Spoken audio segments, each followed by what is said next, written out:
Hey, everybody, welcome back to Black Lotus Live, where we talk about all things strange and unusual. And tonight we have a great guest with us. Ralph and I had him on our podcast, the Paranormal News Network, I think back in March.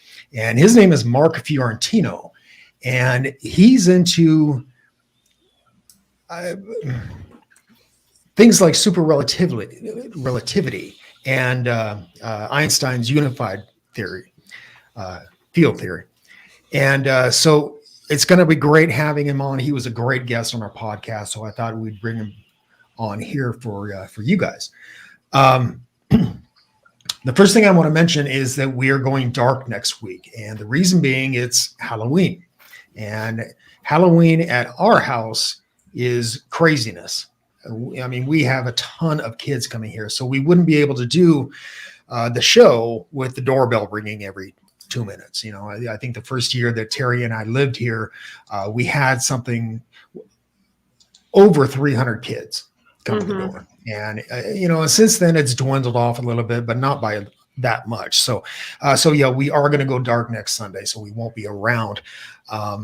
But the second thing I want to mention here is we've got Off-World Adam in the house.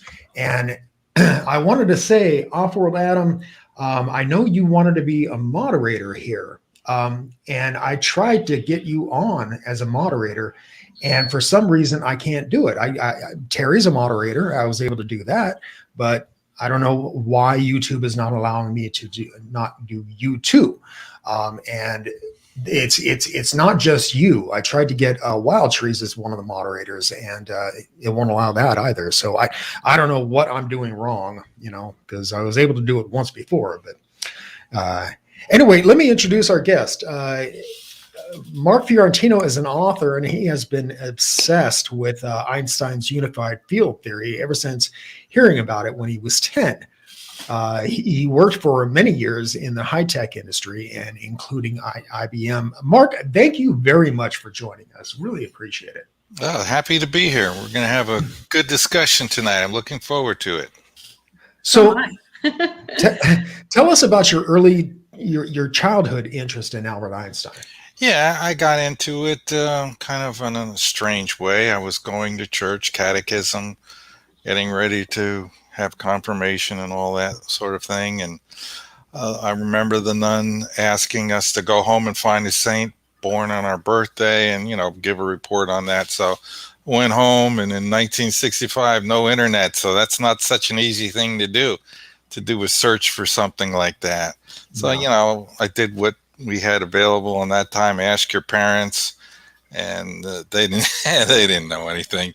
March 14th. So I went over to the calendar, and I saw that Albert Einstein was born on March 14th. So I looked him up, and that's how I got into it. It was fascinating reading about him and eventually I got into the unified field theory part. And I thought, wow, this is a really good idea. It just resonated with me. And that got me interested in science. From that day forward, I was interested in all things scientific. And I eventually got into UFOs because they seemed to be flying around without any normal propulsion system, that, no ion drives, nothing. They seemed to do it by biasing space somehow. And eventually, reading more and more about that, I realized they used magnetic fields. So I figured they'd know about the unified field theory. And so everything I did from the early days on, every show I watch, every Star Trek, everything related to science, this is, how does this relate to the unified field theory? Because always in the back of my mind, I was working on the solution. Just any clues that I could see, any patterns I could recognize. And so that's how I got into it. And it was just a kind of a passive hobby throughout the early years. And then as I got toward retirement, I got more and more ideas that were popping in my head.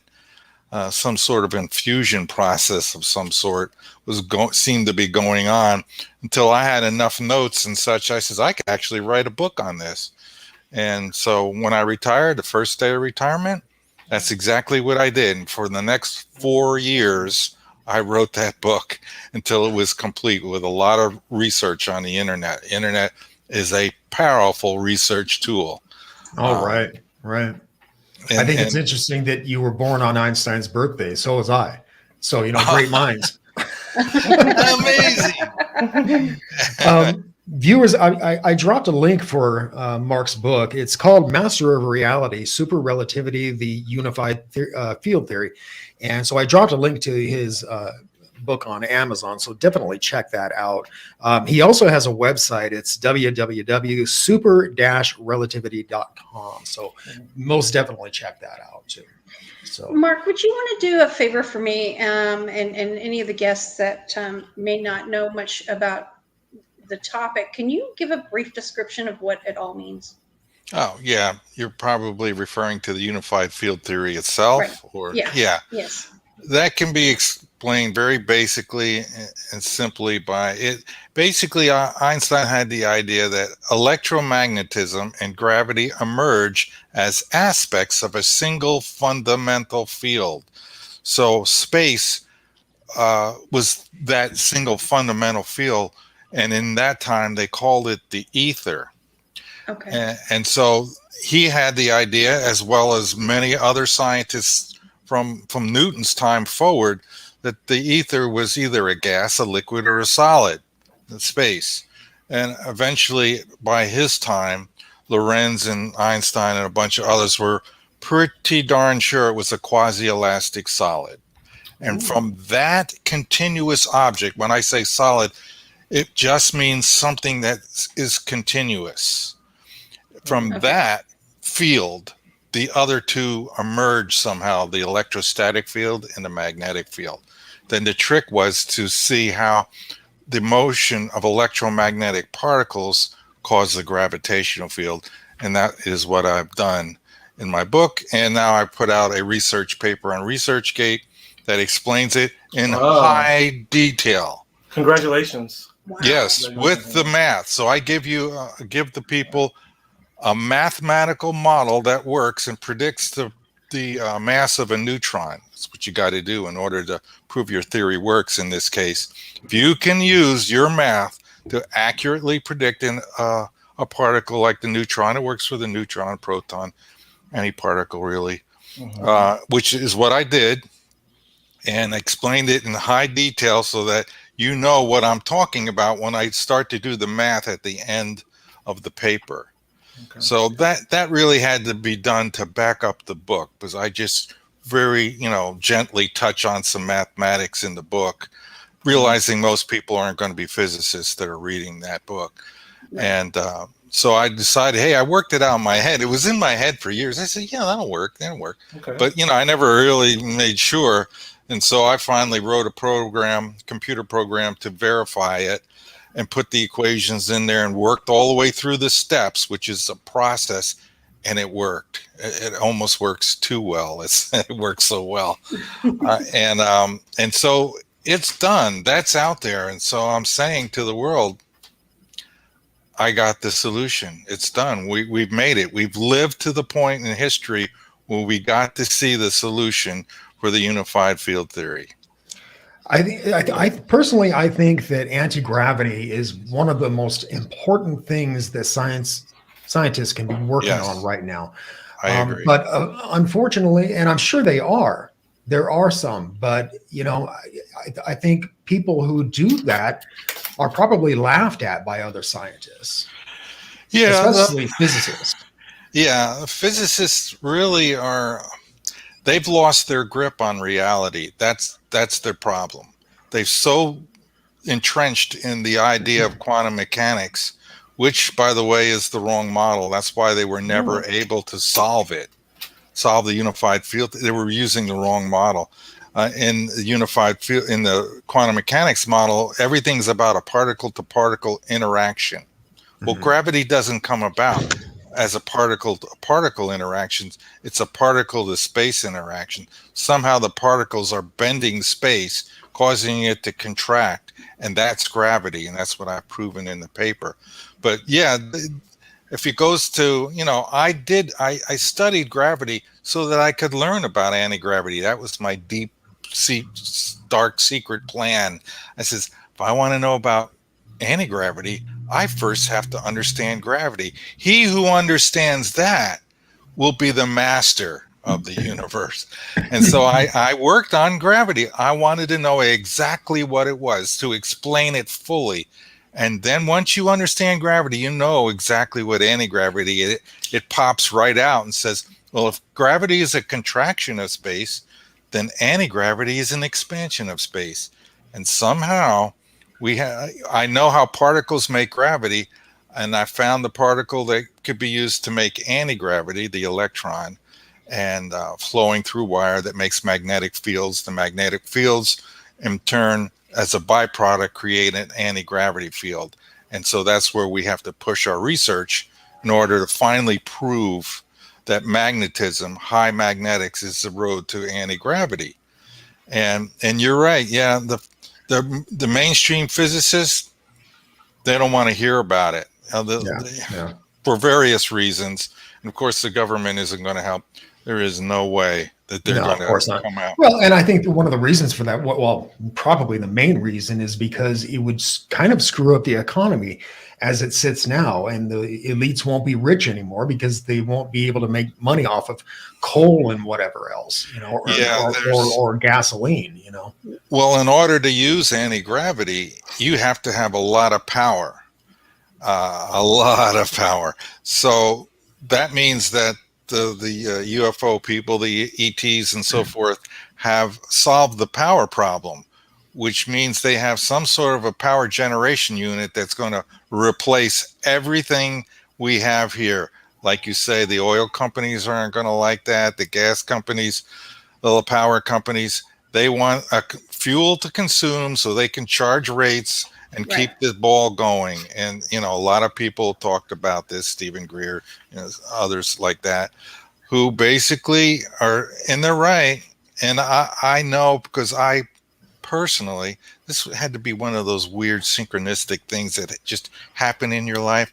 I met a person who worked at a power company. I'm trying to keep this as generic as possible so they don't get in any trouble.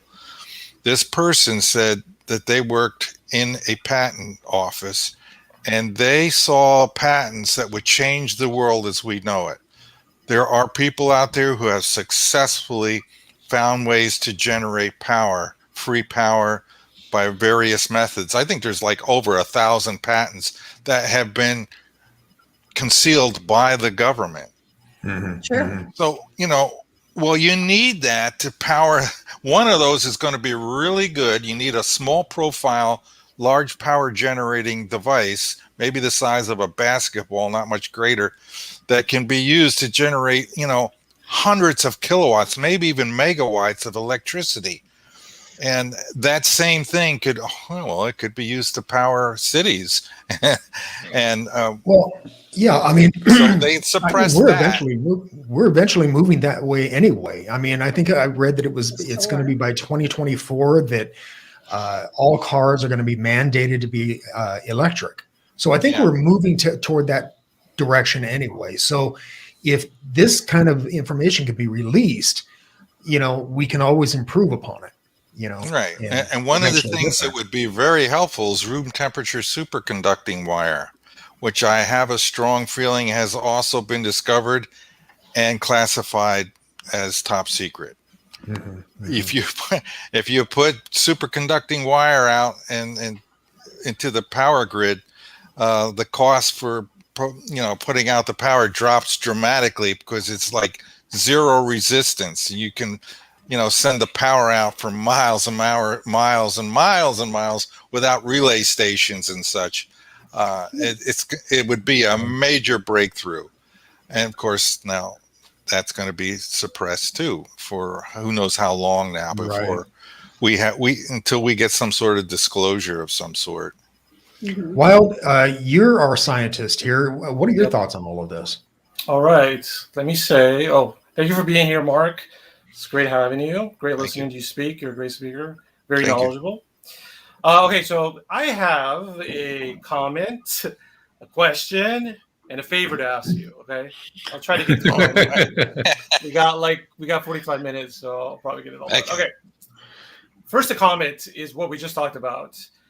The idea is very intriguing that you mentioned that there have been several patents filed for energy, for methods to produce large amounts of energy cheaply.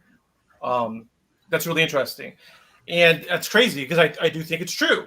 Now, I get to play devil's advocate, I guess, there are negative implications as well if these technologies become public, because generating a lot of energy easily or cheaply or quickly can have destructive power if used incorrectly.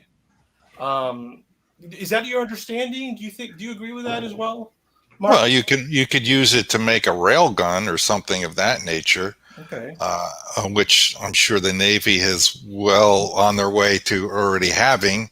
But energy, I don't look at electricity itself as something that, could, like a plasma gun or something like that. I don't think of weapons. That's a problem that humanity has continually made that mistake over and over and over again, and will continue to be wiped out until we get over this whole war idea. We gotta stop it. Stop being against each other and start working together. So when these guys like Searle and these other guys in the past who've tried to bring this free energy forward, they're good people trying to make the world a better place, and they've been shut down so far. And I don't think that there may be some people that'll, I don't know what you could do on a large scale. I have to sit and think about it for a while. Well, I have ideas. Tesla. But I don't want to put them into the world. I don't. Yeah, I'm sure there's people out there who are always looking to make a better weapon, but I'm weapons. saying, Let's just say destructive weapons. If they do that, then we will get what we deserve, and then we'll have to start over again.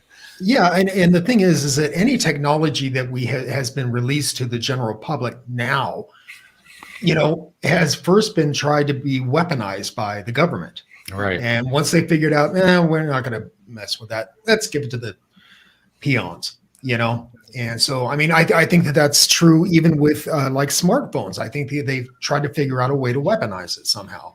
Well, they thought, it's a futile gesture. So, yeah. They have abused the technology of computers and networks. That's been brought out very, very clearly lately. And that's disturbing, but it doesn't bring about the end of the world yet, unless it's so abused that we become some sort of a fascist state. That could be a real problem. It could be used against the free thinkers.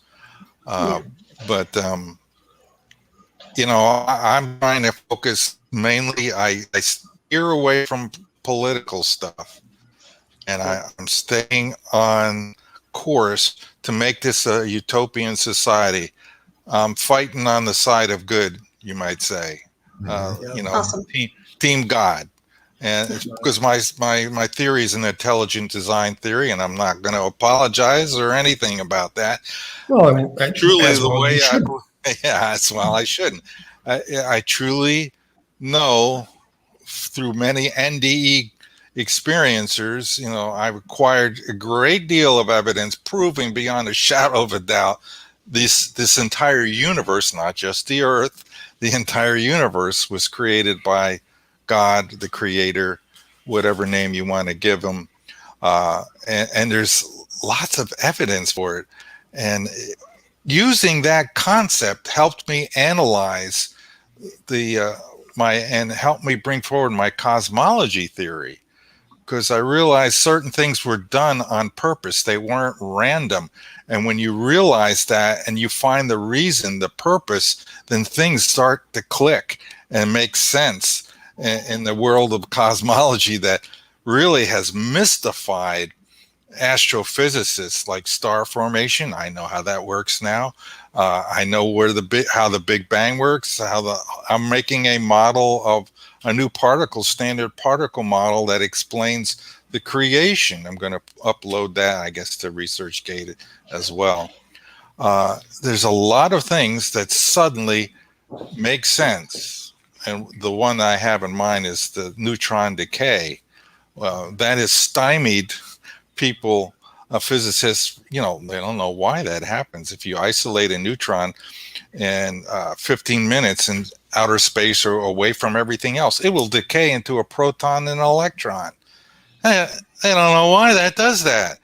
But if you ask the question, why did the designer make it? That's not an accident. He needed to do that for a reason. And then I looked at, well, what did they decay into? A neutron decays into a proton and electron. What's that? Hydrogen. And what does the universe need? At the very beginning, at the Big Bang, lots of hydrogen.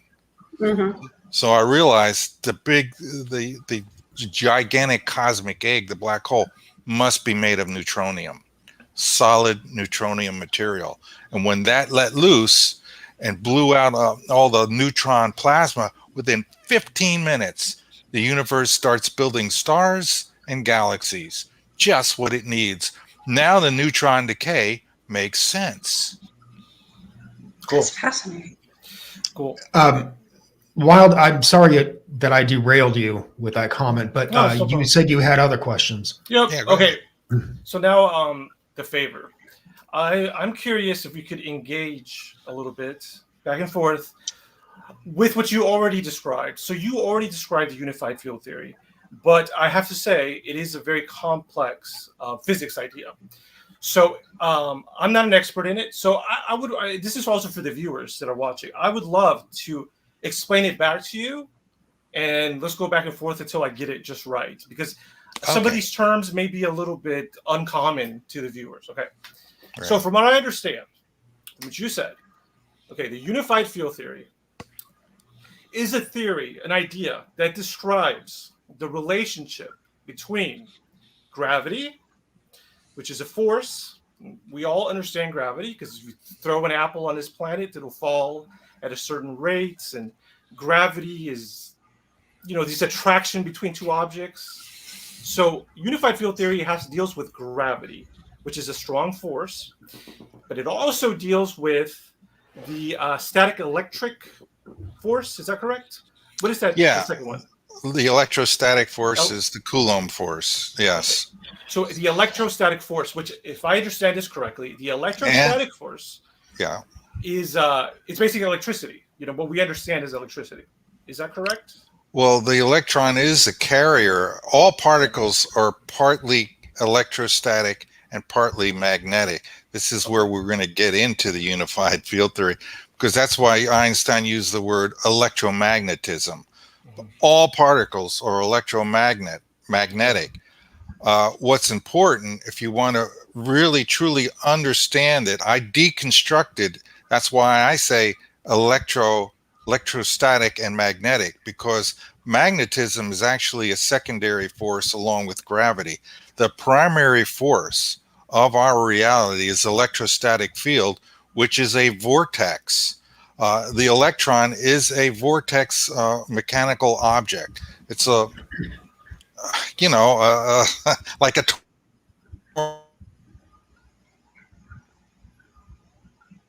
Uh-oh, Mark, you froze up. Too many electrons. Tornado, a little point on one end, and then everything went black here for a second. Oh, there you guys are. We're back. That force, that structure, the electrostatic field causes motion, and when the electrostatic field moves, it's moving like this, like a spinning motion as it goes forward. The magnetic field occurs as a rotational reaction to space as the charge is moving around, as it's moving forward. That's where the magnetic field only happens when an electrostatic charge moves. So that's 2/3 of the unified field theory. And then there's gravity. Right? The link between electromagnetism and gravity was always missing. Okay. That's what my paper on ResearchGate thoroughly describes, the final link. And I'm going to say it very plainly as I can, straightforward. Expect to hear thunderclaps when you hear this statement, but this is what super relativity says about gravity. Gravity is caused by the accelerated motion of fundamental unbalanced charges. When charges move in this way, they cause the space in and around the particle to contract. Gravity is a contraction of the spatial medium.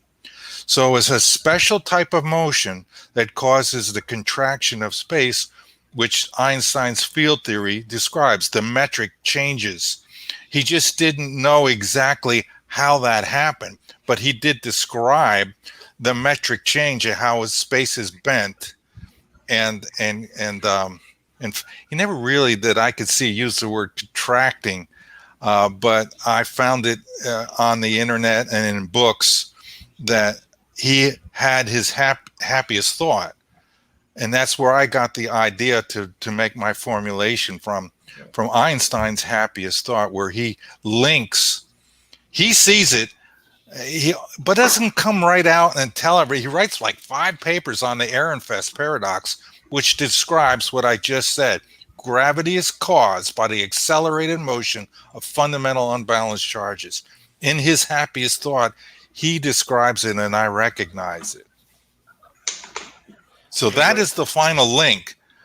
That's what's needed to understand the unified field theory, how the motion of charges creates the gravitational field or mass. And now the magnetism is the third component. So the magnetism is playing along with the electrostatic force. It's riding right alongside of it. As the charge moves, the magnetic field, the space rotates in reaction to that spinning charge as it moves through space. So it's a secondary force. They're always together. Got it. Now, leading up to this, another thing you said that I want to see if I understand correctly. You mentioned something about this phenomenon originally was thought to be in the ether, but then you said it's a semi-solid matter. Is that correct? Quasi-elastic solid. Let me explain. What's a quasi-elastic solid? Yeah, I will break that down into pieces for you. Okay. Quasi means that if you go out in outer space and there's no force field, there's no magnetic field, there's no gravitational field, you have like this Euclidean geometry, flat Euclidean, just grid worked, right? Nice right angles, all flat.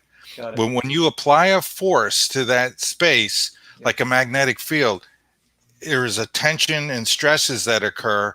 That space bends. It's no longer flat. Right. And so quasi means if I remove that force, space snaps back into a flat Euclidean geometry. Got it. That's the quasi part. So it's elastic. So the next part, quasi-elastic, means that the space can be bent. It can be twisted and bent or stretched or contracted in little movements. The space itself is stationary, but when you apply a force to it, it can be bent, and certain little, stresses and strains can be applied. So that's quasi-elastic and then solid. Great, thank you. Solid. You did a wonderful job. Let me finish this. Sure. Solid just means continuous, not like wood or steel or metal that's impervious. Okay, so you're saying solid does not mean matter in this case. You're not talking about matter is made from space. But it is not space. Matter is continuous. Solid just means continuous. Solid is just some material object that is continuous. It's everywhere. It has no parts. It is one continuous thing. Got it. Okay. Cool. No, that was great. Okay, good. Let's go back to talking about Einstein. Do you think he was wrong when he said that we could never break the speed of light? Yeah, and Lorentz had a problem with that. And Lorentz was Einstein's mentor, and he said, "Are you sure you want to put gravity as the speed of light as a maximum and a constant? Because odds are, in reality, and I've went into this in my book quite a bit, the speed of light is not constant." and I can give you example after example where you can change the speed of light going through different mediums, air, water, glass. It slows down. The thicker, the denser the medium, the slower it goes. Gravity also goes, speed of light also slows down in a gravitational field. So there's loads of evidence that you could slow speed of light down. What I discovered when I discovered anti-gravity, there's a way to break the light speed barrier. And that's what our alien friends, our ETs, are doing at this point in time. They have realized that you can break the light speed barrier by any amount you want to, all the way up to and including infinitely fast, which is highly unsafe. And that's been achieved in laboratories here in the world. Do you think these UFOs? I'm sorry to interrupt. Do you think these UFOs experience time dilation when they're breaking? Good question. Yeah. In my book, I describe something called the slip wave. Okay.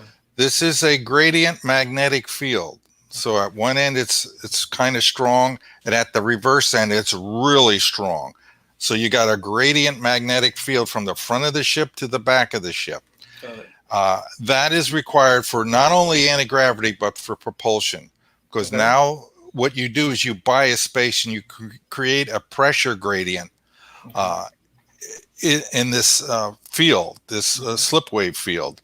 Okay. And because you do that, what magnetism does is a rotation of space. So let me describe what that means exactly. Mm-hmm. If space rotates, take a silly putty and smack it down on a comic book strip, and then lift it up and twist it. Watch what happens to the picture. It stretches. Mm-hmm. As a kid, I looked at that. Even then, the things. This means something. I'm looking at it, and remember this. Why would I even think of that? Right. But it's important because now I have an understanding that's an elastic. It's stretching.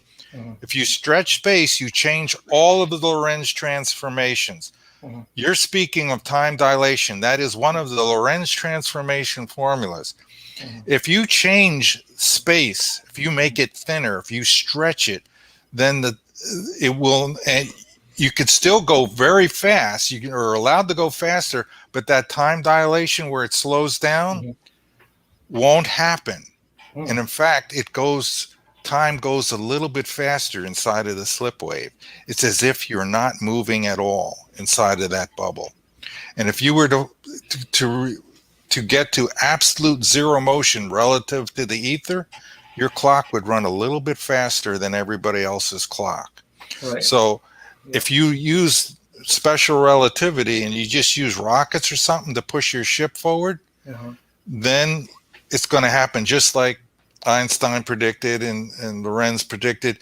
Your clock is going to slow down. What's important to not get confused about, we're going to get into time here, is that time is not slowing down.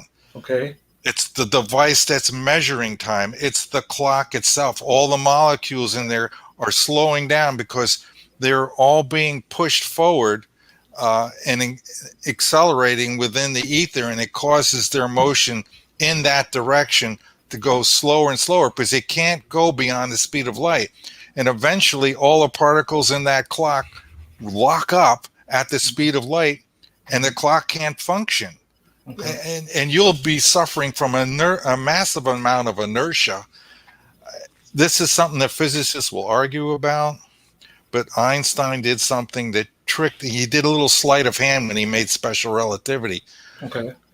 That I talk about in the book in detail. He knew about the Michelson-Morley experiment and that the ether was going to be disproved.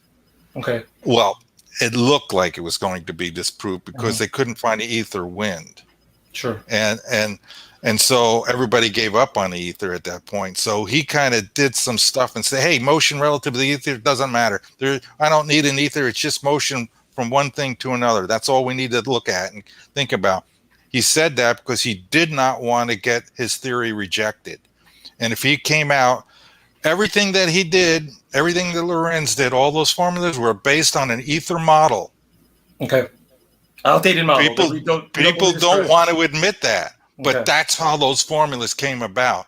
Poincaré, all these guys did based on an ether model. Fitzgerald, all of them were using a quasi-elastic solid ether model. And yet, all of a sudden, it doesn't exist.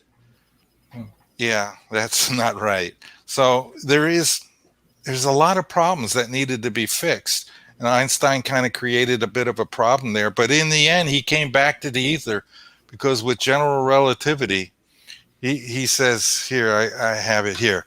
Very last, he made a speech in Leiden, Netherlands, I think it was. He made a speech in honor of Lorentz, and he said in the ether and relativity, and he says in the last paragraph, recapitulating, we may say that according to the general theory of relativity, space is endowed with physical qualities. In this sense, therefore, there exists an ether. According to the general theory of relativity, space without ether is unthinkable. For in such space, there would not only would be no propagation of light, but also no possibility for the existence of standards of space and time, measuring rods and clocks, nor therefore any space-time intervals in a physical sense. What he's saying, if you don't have a real distance, it takes 0 time to traverse it, and we never see that happen. It takes 8 minutes for light to get to the sun, to the earth. That means there's something in between the sun and the earth that's really there. If space were nothing, like a lot of physicists, mathematicians say, oh, it's a void, it's empty, it's made of nothing. Okay. If that were true, Got it. Light would travel like that here, and that's never what happens. It always takes time. Cool. Let's talk about time. Wow. Let's talk about time travel. If I could ask Sure. one more question, it has to do with time travel, actually. This is my question. Okay. Okay. So time, this is not my question, but I just want to make a quick point. Time dilation is basically a form of forward time travel. I mean, it's a weird way of looking at it, but it is kind of like going into the future, time dilation. Well, as you go faster and faster, you see space and time are related through motion relative to the ether. Whether the scientists don't want to admit that, they'd all argue with me on that point. But it's if the faster you go, the closer you go to the speed of light, Yes. the clocks in your ship will slow down. Okay. Here's what my question is. Okay.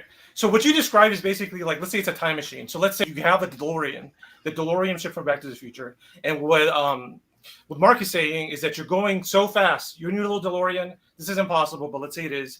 You're going so fast. You're going the speed of light, which would take you about 8 minutes to get to the sun. That's how fast you're going.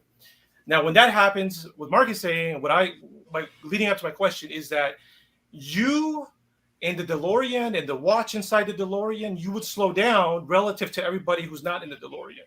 So my question is, if you're traveling in the DeLorean and you're looking out at everybody who's not in the DeLorean, are they moving slowly? Are they moving quickly? Or are they moving still? According to modern day interpretation, yes.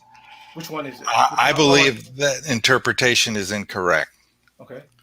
So how do you think they look? How do you think the people outside of you look? If you're experiencing time dilation in your machine, what do the people look like outside who are not going? Do they look slower? This is what I think you would see inside of the ship. It would be very hard to look at the people outside of your ship. Okay. Because your brain would I'm talking about what's physically really going to be happening, which is, nobody will know until we get to a spaceship that's propelled by some ordinary, like rockets or something, which we're never going to be able to do. But of course, you're interacting with space as you're moving faster and faster within it, according to theory of super relativity. So, and then photons that are behind you, they're trying to catch up. They're going to be stretched out. Yep. So it's going to look like if you could have a television link back to Earth, the twin paradox thing. If you could look back, it might look like Okay. they're slowing down because the photons are being stretched out. That's But what I they're was not. hoping. That's what I was They're hoping. not. Right, They're not slowing down. And But it what's looks like they are. slowing down is your clock in your ship. It's the clocks that are slowing down, not time. Because if you take that big model that you're saying and put a third person in, so he's watching you, there's the guy on Earth and there's the guy in a rocket ship going out at the speed of light. And if he looked at all two of you and himself with his clock, the clock would be clicking. Everybody would be in the same time, no matter how fast their clocks are going. At no moment does anybody fall into the past or zip into the future. Everybody still remains in the same moment. So time really isn't being affected by all of this. Only the rate of which our clocks flow. So then when they get back and they say, hey, my clock is an hour late, behind. Oh, time, went backwards or froze. No, your clock just stopped moving because you were moving so rapidly. I got you. Within space. Well, thank you for explaining that, because you did answer a lot. Those are some questions I've had for a long time. But so it sounds like, once again, to bring this back to time travel, it sounds like what you just got done talking about, you're basically saying that, like, if you go this fast, speed of light, like, you're not actually... it feels like you're going into the future, but you're not actually doing that. But in effect, it's kind of like for you, it would feel like it, because you would spend 1 week, let's say, but everybody else would spend like a month, right? I mean, so it's like you went into the future.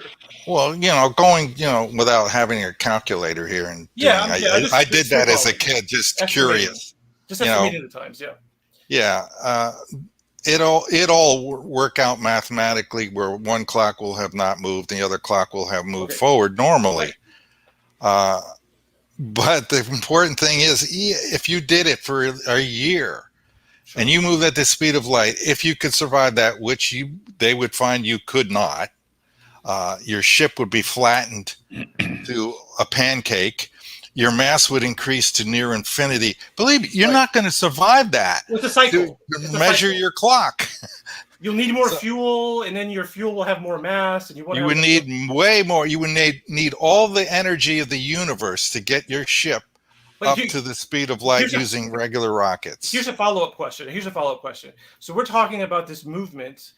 We're saying if you go super fast, like in a DeLorean, basically it feels like you've gone to the future, but you technically haven't. But it feels like it. It's like kind of what happened in Back to the Future. Now, here's another question. We're also saying that doesn't seem to work at all, because nobody can go that fast because the physics wouldn't work. You would die. But correct me if I'm wrong. There's another way to get this time dilation effect that does not involve traveling at the speed of light. And I believe it is generating an extreme amount of energy. Like, if you have a lot of energy in one space, you could bend space and time. And you would have the same time dilation effect. Is that correct? There is another way. Forget the time dilation. Throw it out. Oops, I think you're muted. Old school. Throw out the time dilation. We lost you for a second. Okay, am I back? Yeah. All right. Throw that out, and let's talk about what I discuss in my book for time travel. There's a much more efficient way than going faster or slow, faster than the speed of light. Even going 1,000 times faster inside of the slip wave will not move you into the future. You will be in present time. So you don't think time travel at all is even possible? No.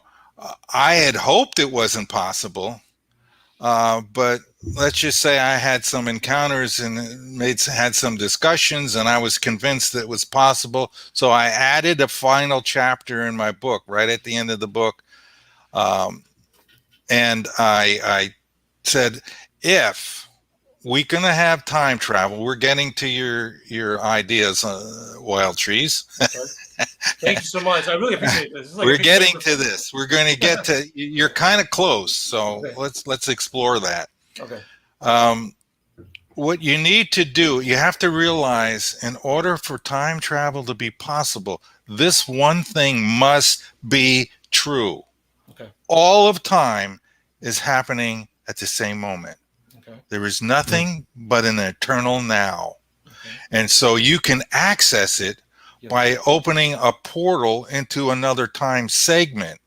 Okay. We are born into this particular time segment. Yes. So we're bound to this, linear segment, Yes. right? Yes. Well, if they're all happening at the same time and you figure out a way to modify space to Yes. open a portal, you could Yes. just step into another time, kind of like the Back to the Future that kind of zips through. But it's less dramatic than that. Yeah. It's like the Stargate. You've seen the Stargate show, Stargate. right? Yeah. Stargate. Well, you can not only travel into other places or Yes. other dimensions, but other times. So Yes. you have to have the formulation, the formulas and such all worked out with this new theory, where basically what I say what happens with Stargates is right at the beginning of the chapter, I say, in order for this to work, this apparatus has to make something go faster than the speed of light. Okay. And I found that something, and it's a product that's available right now. It's a metamaterial called a Metamaterial. Nice. Yeah, it's metamaterials reduce permittivity and permeability in the material. And why is that important? Well, there's an old equation written by James Clerk Maxwell that says the speed of light, c, is equal to 1 over the square root of permittivity times permeability. Those are properties of space. So we're back to space again. Space is the key to making all these things happen. You manipulate it, you bias it, and you can make these things happen. You have to become the master. Become the master of space, basically. If you master reality, this is how you do it. You manipulate space, and then you can jump through time. You can jump back and forward, which I don't recommend. I'm kind of opposed to the whole idea because it just doesn't feel morally right, especially going back in time. I'm not so much bothered forward time, but backward time, changing things that have happened, I don't think that's right. But it can be done, and I suspect it is being done. Yeah. I believe that we've already made Stargates because they have invented a device called a fractal lens. Look it up in ResearchGate. It reduces permittivity and permeability within the solid to zero, which they are claiming when they shine light through it, it goes infinitely fast. That's a claim. Verify it on ResearchGate. Okay. So that material, that's that thing that's needed to put in the frame around the Stargate. Yeah. You shoot the photons through this, they come out. Yes. They are hypercharged. So they're compressed to frequencies that are just enormously high. Incredible. And you make that, if you couple that with maybe some sort of vibrating the air at a harmonic with sound, along with that, they come out of the light particles come out of there like an electromagnetic shock wave, and they cause that space to tear open into another portal. And you could just step right through into a different time. And so you tune the speed of the light particles in the framework to get whatever dimension or time that you want to get. Wow. This is a doable technology that I believe has probably already been achieved, reverse engineered from ETs from who knows how many years ago. Wow, bravo. That's brilliant. Mark, that's how I think it's done, and we have everything here already. Of course, all this stuff is getting classified. Yeah, but there's a lot of uses for this material and antennas and making super telescopes, and there's all kinds of things going to be coming out with metamaterials. But you'll notice that there's a lot of talk in the UFO community with metamaterials, as the hull of the ship is made with it. Yep. Well, that makes sense, because that material will glide through space with much less inertial resistance, because inside of it, it's got its permittivity and permeability dropped to zero. Right. The magnetic field that's surrounding the ship does the same thing. Okay. That's how you beat the light speed barrier. You have to drop permittivity and permeability to a lower number. If you do that in the equation, you'll see the speed of light jumps higher and higher and higher. And when you get to zero, it becomes infinitely fast. 1 divided by 0 is undefined. It's infinitely fast. The math has been already established for several hundred years. We're just now waking up to it. That's Mark, one of our viewers, Offworld Adam, asked, do objects moving in space at speed make a wake of unstable ether? And then he asks, if so, could the wake be easier to detect than the object itself? good question. Yeah, that is a good question. It's important to realize that when you make a starship that's going to break the or any UFO in the atmosphere or whatever here on Earth, when you make this strong magnetic field right immediately away from the hull of the ship, within the first few inches, the air becomes rarefied and the space becomes thinner and rarefied. So it's like a bubble, a very low density bubble that moves through the air. This is why you don't hear a shock wave and there's no sonic boom, because the air right and around the ship is so rarefied, it's almost like it's not there to the atmosphere. All it sees is this vacuum suddenly moving wickedly through space, and they can't disturb the air enough to create a shock wave. So that explains why we don't hear sonic booms when these things are going 10,000 miles an hour. And so in space, to answer your question, there's a ripple there, but it's an expansion of space ripple. It's the space around your ship is bulging out as if you were in a bubble. If you like to think of like a bubble at the bottom of the ocean, it rises to the surface because of a pressure difference. There's pressure at the bottom of the bubble. The strongest pressure is in the medium, pushes the bubble up from the bottom to the surface. In the starcraft or the interstellar spacecraft, the pressure gradient isn't in the medium outside, it's inside of the bubble. So that's what you need, is a pressure gradient in the thing that you're moving. That's how particles do it. Their pressure gradients are inside of the particles. This is the key. You'll find in nature, motion is caused by pressure differences. And I can give you example after example where pressure causes motion. Pressure causes the motion of the wind in the atmosphere. High and low pressure systems cause the winds. Pressure in the combustion engine causes the piston to move. Pressure in the rocket exhaust causes the rocket to move. Pressure on the wings of airplanes causes lift. Pressure is the answer, and it took me years to figure it out, but that's how I discovered this slip wave, by finding the pressure gradient that exists inside of particles. I've found the cause of particle motion, and that's what Einstein was working on, and very few people knew that. I'll prove it to you. In the Unified Field Theory paper of Gravitation and Electricity, July 25th, 1925, at the end of his paper, he's saying this: nevertheless, I'm still far away from claiming the physical validity of the equations I derived. The reason for that is I did not succeed in deriving equations of motion for particles yet. He knew it. That's the key to this whole system. That's what breathes life into the universe, the particles of motion.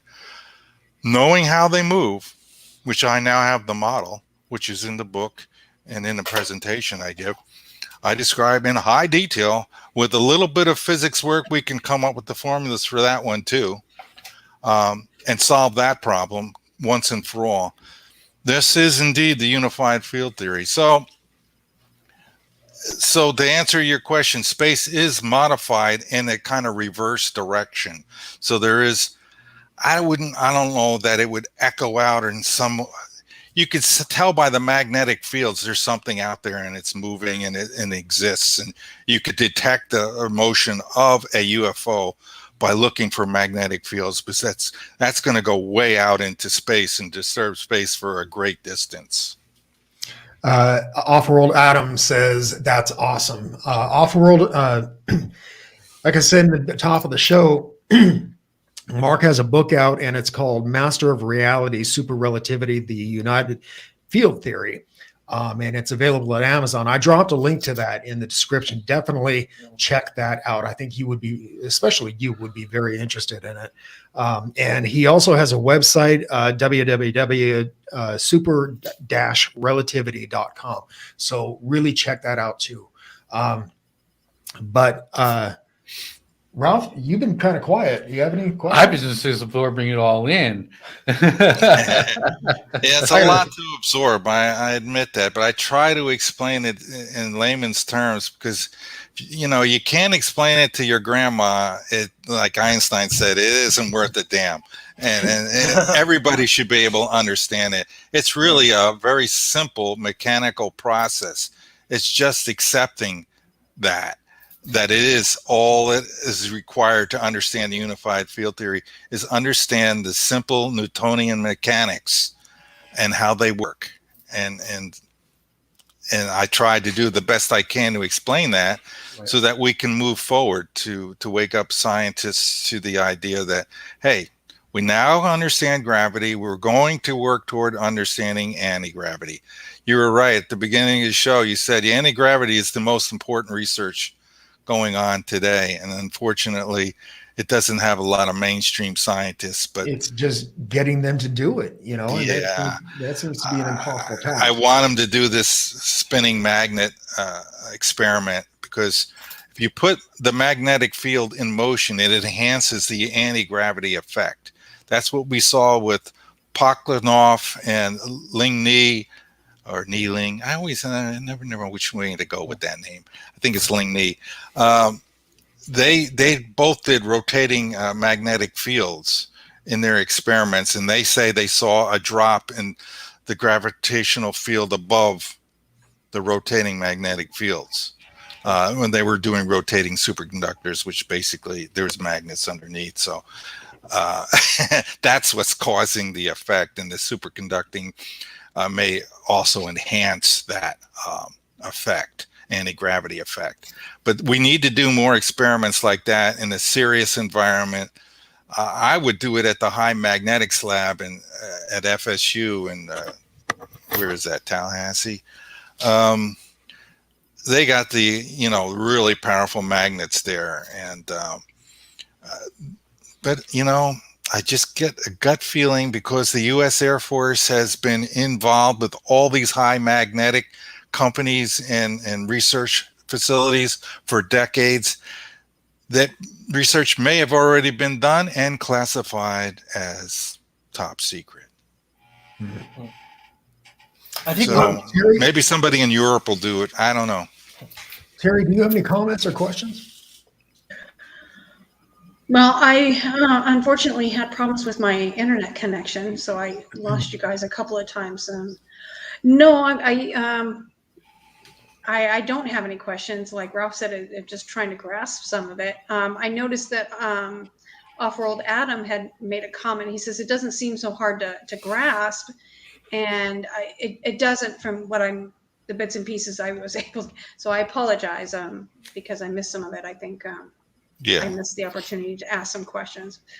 But I saw you going in and out quite a few times, so that's hard to keep track of. I think this is a great episode to rewatch. I mean, I'm probably going to watch it 4 times, honestly. Well, there's so much you need to absorb. Get the full effect. When you get the theory of super relativity, it makes sense. Mm-hmm. It makes more and more sense, to the point where you'll say to yourself, how did we not know this? The thing of it is, we did. There was pieces of it all over the internet, all over, since Newton's time. I just linked all the pieces together and did the little bit of final math work that just needed to be done. I use equations that are over 200 and something years old. I just modified them in a way to accommodate a much smaller scale. Right. I think it would be harder for me to understand this, because I don't get math. I just don't get math, and so I think it would be harder for me Well, to understand it. Well, But let me address that. It's a Math concept. is nothing but a language to describe something in physical reality. So I think of it as a model. I keep using that word model. So it's modeling something. So that's what that's what anybody's math is really doing. It's saying, hey, I think physical reality works this way. Here are the equations that are describing it.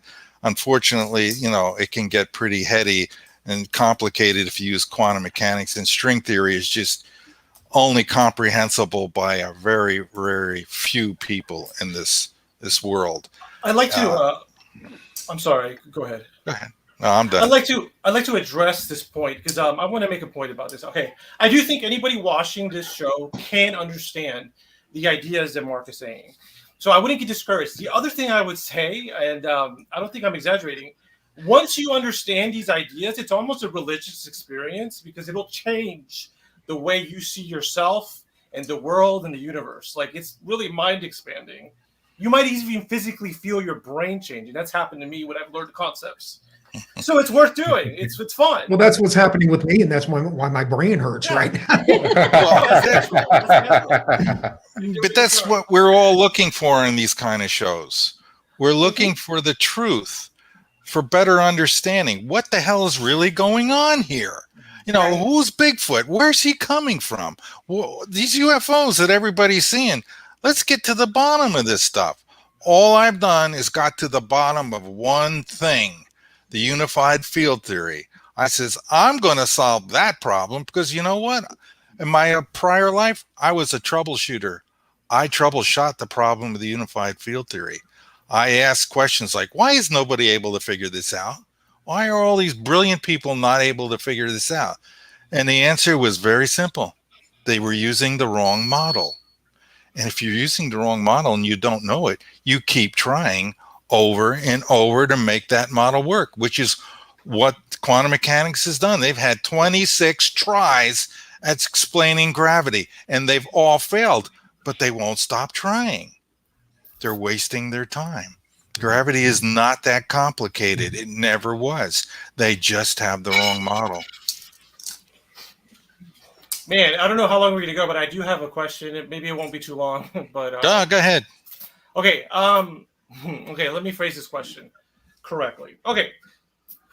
You've described how you think these UFOs move using metamaterials, and we've gotten into it, right? Here's my question.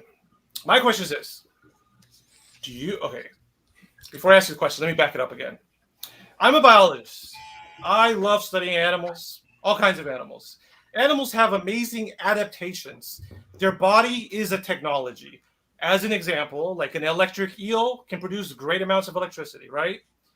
So can we, but we need a machine or like a UFO. Okay, but the idea is that animals have adaptations that are like a technology. So my question is, do you think some animals, especially cryptids, have adaptations that let them do what UFOs do, but it's their body doing it? Well, you have to realize that ET is not just a few hundred years ahead of us, not just a few thousand years ahead. There are millions. Can you imagine our psychic capabilities in 10,000 years from now? I mean, everybody will be walking around, be psychic mediums. They'll be doing telepathy. They'll be doing telekinesis. Yeah. It'll be like common, right? Okay. So when you get to be millions, you look at the size of their heads in some of these. When you get to be millions of years old, you're actually able to control the whole reality. Wow. Sort of like in the Matrix, how, when you realize what's going on, then you can control it and just with thought. So, wow. Yeah. Thank you. It's funny. I got to bring up a point. You said you think you said the ETs are probably millions of years. It's so funny because a few episodes on this show, or maybe it was another show, it was on Week and Havoc show. It might have been this show too. I estimated, I was like, I think these ETs are at least 2,000 to 2 million years more advanced than us. But now you said 2 million, so I'm guessing I'm going to change my estimate to about 2 million years. more advanced than us. Yeah. I think they're all over. You might be able to get some clue as how advanced they are by looking at their spaceship. Okay. The more complex the design, the more far ahead they are. Okay. So the guys that are driving around in the ships, the interstellar ships that look like cigars, Yes. they're the most primitive. My that's guesstimate. fascinating. That's a really great Because tidbit. that's a very simple geometry, and that's the kind of geometry you need to go interstellar and create the right waveform and surround the whole ship. You need to surround the whole ship. Nothing can be sticking out. That would be very bad. So, so now the cigar shape makes sense, or the saucer shape. Now, the guys that do the triangular thing, a little bit more complex geometry, takes a little more thinking, not much. So the more complex the geometry, I would say that might give you some kind of hint that, well, these guys might be a little more advanced. But there's guys, there's ETs that are not, they're not just moving fast, they're using interdimensional. So they use the magnetic fields to create some magnetic resonant field, maybe with the fractal lens type technology, and they just jump right from one spot to another like that instantaneously. And all you're going to see maybe is like a green fog when they show up and they burst into this area. There seems to be a green mist or fog with people that use interdimensional travel. Interesting. I have seen it in account. I have seen certain accounts, especially by Valet in California, of the mist. Yeah. Yeah. So there's like more than one way to send the interstellar cat. That's a highly advanced method. Oh, hello. There I go. Yeah, that's a highly advanced method, which I would say would be several million years ahead of us. But these guys, I'm reading stuff now. They can do incredible things that I didn't even imagine. Like they can go right through solids with their spaceship. I've heard that. If those reports are out there, there's experiencers, people who've been abductees, who are claiming, hey, they showed me how to drive the ship right through the planet. And, take a shortcut. Yeah. Okay, that's like Buckaroo Banzai now. How do they do that? Yeah. You got to realize they're manipulating space in ways that might not just be using magnetic fields, but they may be using their brain power to do that somehow and create a vortex field or something. There's things that we haven't even imagined, or are working on just now imagining that they're doing, and to us, just coming aboard their ship and looking at it, it looks like they're gods. They're doing things that, that are miraculous. Yeah. They're so advanced. Yeah. It's like, mind-numbing, the things they can do. Jumping from the one end of the galaxy into the other in a second, flying right through the Earth. Have you ever wondered? We know that they have underground bases, but nobody ever sees a door opening and letting them in. Yeah. They're going right through the ground. Yeah. Cool. They don't need a door. That's awesome. Yeah, I've often wondered about that, actually. How are they getting underground? I mean, if they go underwater, and then from there they go into the solid Earth. There's no door opening up. Right. Nobody ever sees the door, in a mountain or something. I flew right in. I saw the mountain open up, and then they went. No, they just go down, and if you're lucky, you'll see them just go disappear right into the ground. You're not even going to see anything. This is advanced stuff. This is like way beyond what normal scientists. They won't even consider that. That breaks the laws of physics. You just can't just drive through something. Well, you know what? They're doing it. Yeah. Right. Get your ostrich head out of the ground. Yeah. And let's get to work, because we got a lot of work to do to catch up here. That's the problem with science today. I mean, I think, in my opinion, the whole point to science is to question everything, even your own theories. And that's something that I'm not seeing scientists do anymore. They're stuck in the past, and they won't open their minds to a possible future. And that's one of the things that just really drives me nuts about science today. It's become a religion. It has become a religion. You're absolutely right. Yeah. No, I was It's going to not say that question. I was going to say, I think it has a lot to do with if they go against what they've already claimed, then they're looked upon as those who've claimed to be abducted. You know, they're Yeah, gonna, kooks. Right. yeah, you're gonna say you're nuts, or they're gonna, be ostracized from, their scientific community, and I think they're afraid of that. I mean, Yeah, Wild Trees can definitely. testify to that, and that's why he goes by Wild Trees, is because he's written some very interesting papers, and he doesn't want to be discredited in his community. I mean, and so, yeah. But hey, Mark, I think we are going to get out of here for the night. Thanks so much for being here. It's Yeah, been thank you. very You're welcome. enlightening. It was great. Yes, thank Um, you for Thank you.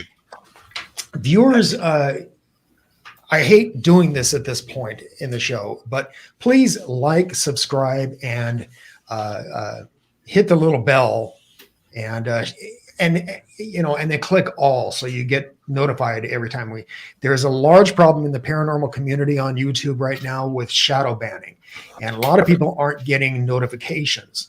So, but if you do hit the like and subscribe and hit all, then it's more likely that you're going to be notified when we are going to do another episode. But I hope, and really, we hope that you do like what we do here at Black Lotus. I mean, we try to bring you very interesting guests like Mark, very knowledgeable guests. And, I mean, so, this is actually a lot of work. So we really do hope that you like what we do. And if you do like what we do, we're not yet monetized on YouTube. And we're getting there, but it's going to be a while still. But if you want to support the show, there's a link in the description for buy me a coffee. And it's just a one-time donation. It's not like you have to be committed to anything. And then there is Patreon. And we got a Patreon page. We only have one tier there, and it's $5 a month. And for that, you get extra content. And $5 a month, what is that? 16 cents a day. So please.